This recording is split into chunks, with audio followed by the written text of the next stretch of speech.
Great Ocean Road road trip. Great Ocean Road road trip.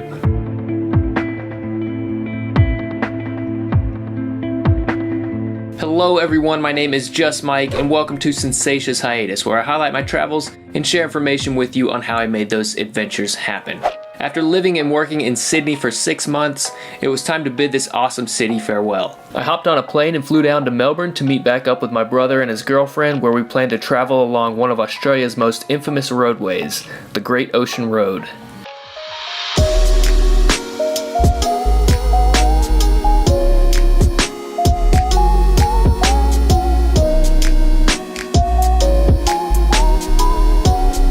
The Great Ocean Road is a 243-kilometer stretch of road along the southeastern coast of Australia. Construction of the road began in 1919 and was built by returned soldiers as a war memorial for fellow servicemen who had been killed during World War I. The road is on the Australian National Heritage List and is believed to be the world's largest war memorial.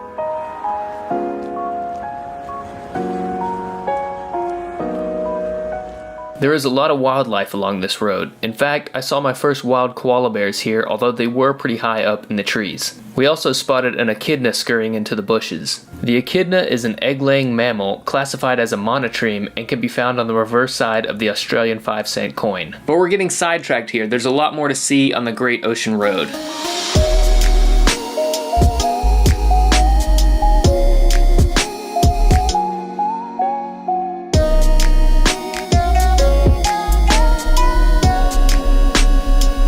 I traveled here during the middle of the Australian winter, so it was a little chilly, but visiting at this time meant the viewpoints were way less crowded.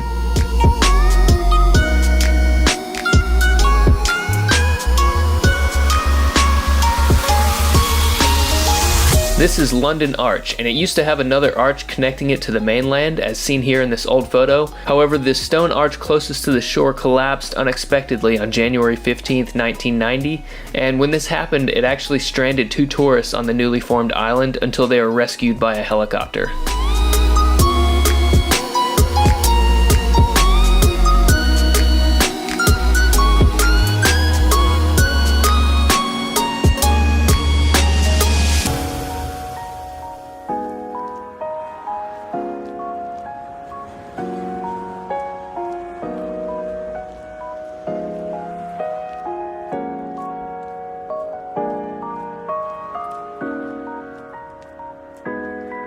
We stopped at the Split Point Lighthouse along the Great Ocean Road, however we didn't go inside as it was already closed for the day. The lighthouse was built in 1891 and at 34 meters high, it is quite a sight.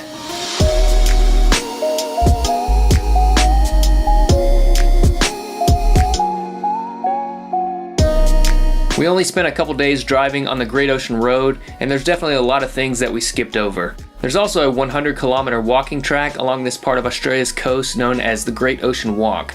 That track will take you to places the road and other walkways don't go by, and that's something that I would have loved to have done had I been there in the right season. And that's a good travel tip for you. If you plan to travel in Australia, you should definitely do your research and plan out exactly what it is you want to do around the seasons. The weather in Australia can vary greatly, and I guess that's kind of common sense, but anyways, after our little road trip along the Great Ocean Road, we headed back to Melbourne for the night, and I took a quick tour of the city on the next day.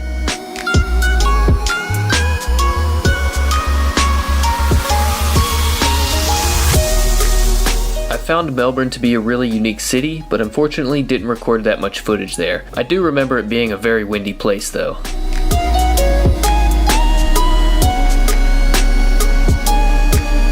I did end up back in Melbourne a couple more times before I left Australia, so maybe I'll show some more footage from Melly in a future episode. But for now, that is going to wrap it up for this video. Thank you guys so much for watching. I'm going to play this video out with a clip of a bird digging a hole with its beak.